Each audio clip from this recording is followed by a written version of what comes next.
Rahul, do you think so? This is a education emergency, and till now, what is the stand? Government ने जितना भी stand लिया, do you satisfied with that stand? और sir मेरा दूसरा सवाल भी है, जिस तरीके से आप आज स्टूडेंट से मिल रहे हैं, आज NEET let me answer the question. See, there is a huge pressure on our students, and the pressure comes from a number of directions. The first direction is the large scale unemployment that is there in the country. Everybody understands it, everybody knows it, and one of the reasons the government suffered in this election was that all youngsters believe that Mr. Modi is incapable of solving the employment problem. So that's the first thing. Second thing is there's huge pressure because of this, and there are very few avenues for students in all areas, right? So you've cut off the job avenue. Now you're cutting off the exam avenue. You're saying, you can take an exam, you can study, you can work as hard as you want. On the last date, we're going to tell you that the exam is cancelled. So, that avenue is also shut. You've shut avenues like Agniveer. You've shut avenues like the public sector. So the youth of India have nowhere to go. It doesn't matter whether you're an IIT graduate, IIT student, or you're trying to join the army. The youngsters in India simply have no way through. And it's not just a educational crisis. It's a crisis in pretty much every sphere that we are facing. Now, before the elections, it was very clear that there was massive control of the media, massive control of the other institutions, so people were quiet. Now people are very clear that we're sitting on a disaster, and we've got a government that is crippled, cannot do the job.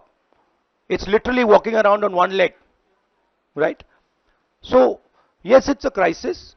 It's a profound national crisis. It's an economic crisis. It's an educational crisis. It's an institutional crisis. So, but I don't see any response. I don't even see the capability of a response, right? So, हाँ नहीं one second, Bihar का भैया हमने कहा है कि inquiry होनी चाहिए, और जो भी जिन्होंने भी पेपर लीक कराया है उनके खिलाफ कार्रवाई होनी चाहिए। राहुल जी, चूंकि ये मामला नेशनल लेवल पे भी एग्जाम्स में हो रहा है, स्टेट लेवल्स में भी एग्जाम्स में कई जगह इस तरह के पेपर लीक की घटनाएं होती है और करोड़ों छात्रों का जीवन अधर में लटक जाता है। आपको लगता है कि एक सख्त कानून बनाने की जरूरत है संसद में कि इससे निपटने के लिए? कैसे होगा, क्योंकि छात्रों का जीवन सख्त कानून आफ्टर द फैक्ट है, वो होना चाहिए। मगर अगर आप मेरिट के बेसिस पर लोगों को नहीं जॉब देंगे, अगर आप आइडियोलॉजिकल लोगों को वाइस चांसलर बनाएंगे, इनकेपेबल लोगों को वाइस चांसलर बनाएंगे, एग्जाम्स के जो स्ट्रक्चर्स हैं, एग्जाम लेने के स्ट्रक्चर्स हैं, उनमें आप आइडियोलॉजिकल लोगों को डालेंगे तो ये काम होगा। ये इसका सबसे बड़ा कारण BJP and its parent organisation ने जो कैप्चर किया है ये है।